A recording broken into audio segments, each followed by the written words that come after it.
Hey guys, welcome to Spotlight TV. I'm Donna Jones, and joining me today is the very fabulous Sarah Fraser. How are you? I'm so good. Thank you for having me. Thank you so much for joining us.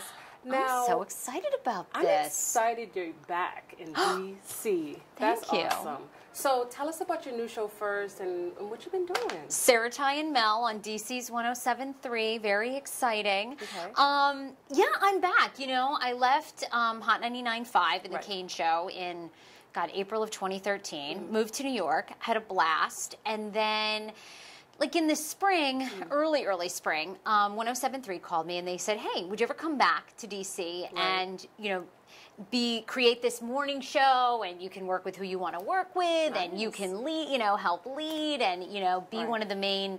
Your name's on the show. You're a woman leading this, and I was like, oh my god, you know, it was just one of those things where at first when they first called me, our boss's name is Gillette. I was like, no, I'm not coming back. I just left. I'm not coming back. Okay, I just changed my address, and I'm finally getting mail in Connecticut. I am not coming back. Wow. But you know, it was just too good to say no. Right. What was so appealing to me is so few women are hosts and main hosts on morning drive radio across this country. That's true. I mean, I really think, and you know, you've got to do some fact checking for me, but I think Sarah, Ty, and Mel is the only morning show ever for like a music format that has ever had a woman's name first. Really? So, like, TOP has done it. They have, but they're news, and they've had a man and a woman.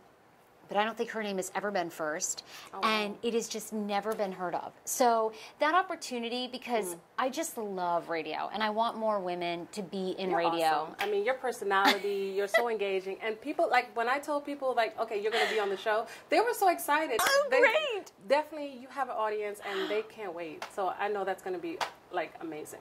Well, the show has been, you know, off to a great start. So we're Monday through Friday from 6 to 10 a.m. And Ty Bentley came from New York. He's been in radio for several years. He's 34, engaged, and has a little boy. And he's just really cool. You know, he's sort of a very grounded, sweet soul, and grew up with a sister, very surrounded by women. So is used to Mel and me sort of. I always say we kind of boss him around. So how's the demographic there? I mean, with you guys, you know, two women, a guy. How do you guys kind of get along in the morning and just Ty. all the drama? There's none with him. It's just it's Mel and me. We're like, we don't like this one. No, it's great. You know, Ty really believed in a mission of a female-led show. And that's what drives me crazy about the DMV is like, how are all these shows with men's names on them talking to you, a woman in her 20s, in her 30s? It's like, what? Why? You know, how does this man, host of the so-and-so show, you know anything about what's going on in my 32-year-old world? You know, he doesn't realize that my eggs are shriveling up and I've only got so much time to give birth. I mean, what does he know about it, you know? And having, like you said, a show like that where you're, you know, the main lead of the show, be able to connect with other women and understand them and be able to, you know, when you talk to them, they have questions, they can call you and ask you. So I love that. Yeah, I love that. Exactly. And that's really what the mission of the show is. I love talking about like good sex stories and, you know, what woman doesn't. Everybody talks about that stuff now. You want to know what's going on in everyone's bedroom. At least I do. You know, I want to put a camera in everyone's room. But, you know. I love it. And then I'm at the point, like, I want some good advice. You know, how do you deal with that coworker that's awful, that boss that's a bully? You know, that's the reality of what every woman in Maryland, Virginia, D.C. is going to work and facing. Absolutely. Do you want to focus on a career? Do you want to focus on a family? You know, are you obsessed with getting married? It's just, I need stories that also at least make me think, I could be something different. I could do something different. And that's what's so cool about Mel and Ty and Sammy Kay, who used to be on 99.5 with me. You know, we've been wonderful friends over the years. So he's on board. And so it's a little bit of a dream. Yeah, it's That's pretty early cool. to get up, though. How are you how are you doing that? Because I'm a zombie. I'm like, don't call me before 7. I can't. I could star in Walking Dead at this point. It sucks. It sucks. Like, it's 7. I get up at 4:20 every single day. Oh my gosh. Wow. That's the hardest part. See, and you gotta love what you do. You have to love what you do to be able to do that, because I can't. Yeah, 7 o'clock. Don't. Yeah, 9. Oh, don't 9 call o'clock. you down. I'll get up. But yeah, that's early. That's early. But also too, I want to talk about your blog just real quickly. Yeah. I love that. I love the advice that you give. I love your podcast. How's the feedback been for that? Because you really talk about some really good stuff. Well, thank you. That means a lot. And I decided probably about 5 years ago, my life at about 27, 28 was becoming unmanageable, in the sense, like, I just felt like I was drinking a lot. I was out of control as far as being stressed, committing to things, not following through. Right.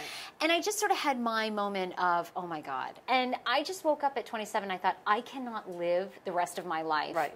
I can't. Like I said, you give so much good advice, and people should definitely make sure they check out your blog. Like, it's awesome. But let's get to some juicy celebrity news. Let's talk a little bit about that. Now, what do you got for us? I brought you a couple of stories that I want your opinion on, Donna. Okay. So the first one is Marie Claire, the magazine. Cameron Diaz is on the cover this month, and she has a very interesting quote. So I want to know what you think about this. And basically the quote, we'll have it up for you, but the summary of it is she goes, there's a ton of pressure in society to have a baby, and I'm not going to conform to that. I'm not going to have a child just because my parents, my friends ask me to have a baby. Right. I'm not doing it. And so I want to know what you feel about that. Okay, let me first just say this. I definitely agree with her. I feel like there is this pressure in society to have kids and to have the house and to have the husband.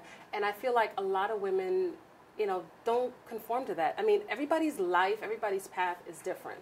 I mean, with me, I'm not, I don't have any kids right now. And I mean, I would like kids, but that's kind of down the road. Or I don't even know if I want to have kids. I know, but I feel like too. there's this pressure. Society says you're supposed to have a child and have this family, but I think family, there's a whole new definition of what family is now. No, I'm with you, and I'm 32, and I'm at the stage of beginning to think about, I don't know, do I want to have a kid? Do I not? But for me, I've never had this maternal instinct. Like, I've never had this. Some women go, oh my God, I had this overwhelming desire. I needed to have a child. Yeah. So for me, none of that's kicked in. See, I had that moment. You did? I did. Ooh, that's interesting. I had the moment where I felt like everyone around me was having kids. Should I start having children now? And then I'm just like, you know what? My life wasn't going in that direction. And I had to be okay with that. And I felt like I had to come to a point where I'm like, you know what? It's something that I want. But right now, I think it's something I want to put on the back burner. Yeah. But that's still okay. And I can understand what Cameron is saying. It should be okay. And it shouldn't be that pressure to, why haven't you had a kid yet? I think it's great. And I think we need more women like Cameron to go, you know what? It's an okay choice to say no. Like, it's fine, because there aren't many women that are going, it's okay. How old is she now? Because I think she's 42, I think. Yeah. So, I mean, and women are having kids later in life. I don't know what you guys think, but, so I think she still has some time, I think, if she still wants to have kids. Yeah. So, we'll see.